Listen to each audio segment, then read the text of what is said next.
Notice ಕೊಟ್ಟರು ವಿಚಾರಣೆಗೆ ಭವಾನಿ ರೇವಣ್ಣ ಅವರು ಬರ್ತಾ ಇಲ್ಲ. ಕಿಡ್ನಾಪ್ ಕೇಸ್ನಲ್ಲಿ ಭವಾನಿ ರೇವಣ್ಣ ಅವರ ಬಂಧನ ಹಾಗಾದ್ರೆ ಖಚಿತ ಆಗುತ್ತಾ ಅನ್ನೋದು ಪ್ರಶ್ನೆ. ಕಾರಣ ನೋಟಿಸ್ ಕೊಟ್ಟರು ಕೂಡ ಭವಾನಿ ರೇವಣ್ಣ ಅವರು ಬರದೇ ಇರೋದು ಐಒ ವಿವೇಚನೆಗೆ ಬಿಟ್ಟಂತಹ ವಿಚಾರ ಆಗುತ್ತೆ. ಈಗ ಇನ್ವೆಸ್ಟಿಗೇಟಿವ್ ಆಫೀಸರ್ ಏನಾದರೂ ಇವ್ರನ್ನ ಅರೆಸ್ಟ್ ಮಾಡಬೇಕು ಅಂತ ಮನಸ್ಸು ಮಾಡಿದ್ರೆ ನೋಟಿಸ್ನ ನಿಯಮಾವಳಿ ಉಲ್ಲಂಘನೆಯ ಆರೋಪದ ಅಡಿಯಲ್ಲಿ ಅರೆಸ್ಟ್ ಮಾಡಬಹುದು. ಹೀಗಾಗಿ ಆ ಭಯ ಅವ್ರಿಗೂ ಕೂಡ ಇದೆ. ಪ್ರಜ್ವಲ್ ಕಾರಿನ ಪಕ್ಕದಲ್ಲೇ ಭವಾನಿ ಅವರ ಕಾರ್ ಕೂಡ ನಿಂತಿದೆ.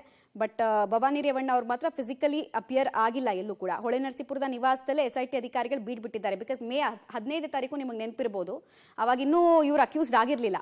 ಅವಾಗ ಭವಾನಿ ರೇವಣ್ಣ ಅವರು ಹೇಳಿದ್ರು, ನಾನು ವಿಚಾರಣೆನ ಎದುರಿಸ್ತೀನಿ, ಯಾವಾಗ ಕರೆದ್ರು ಬರ್ತೀನಿ ಅಂತೆಲ್ಲ ಹೇಳಿಕೆಯನ್ನು ಕೊಟ್ಟಿದ್ರು. ಬಟ್ ಯಾವಾಗ ಅವರು CRPC 41A ಅಡಿಯಲ್ಲಿ ಅವರಿಗೆ ನೋಟಿಸ್ ಸರ್ವ್ ಆಯಿತು, ಆಗ್ಲಿಂದ ಅವರು ಅಜ್ಞಾತ ವಾಸಕ್ಕೆ ಜಾರಿದ್ದಾರೆ.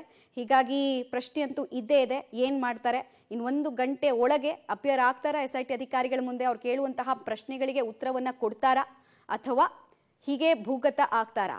ಈ ಪ್ರಶ್ನೆ ಅಂತೂ ಇದೆ. ಡೆಡ್ಲೈನ್ ಮುಗಿದ ಮೇಲೆ SIT ಅಧಿಕಾರಿಗಳಿಗೆ ಉಳಿದಿರುವಂತಹ ಆಯ್ಕೆಗಳು ಯಾವುದು ಅಂತ ನೋಡಿದ್ರೆ, ಮೇಲ್ನೋಟಕ್ಕೆ ಅವರು ಅಬ್ಸ್ಕಾಂಡ್ ಆಗಿದ್ದಾರೆ ಅಂತ ಹೇಳಿ ಅರೆಸ್ಟ್ ವಾರೆಂಟ್ ಅನ್ನು ಕೂಡ ಜಾರಿ ಮಾಡಬಹುದು ಅಥವಾ ಬಂಧಿಸಬಹುದು.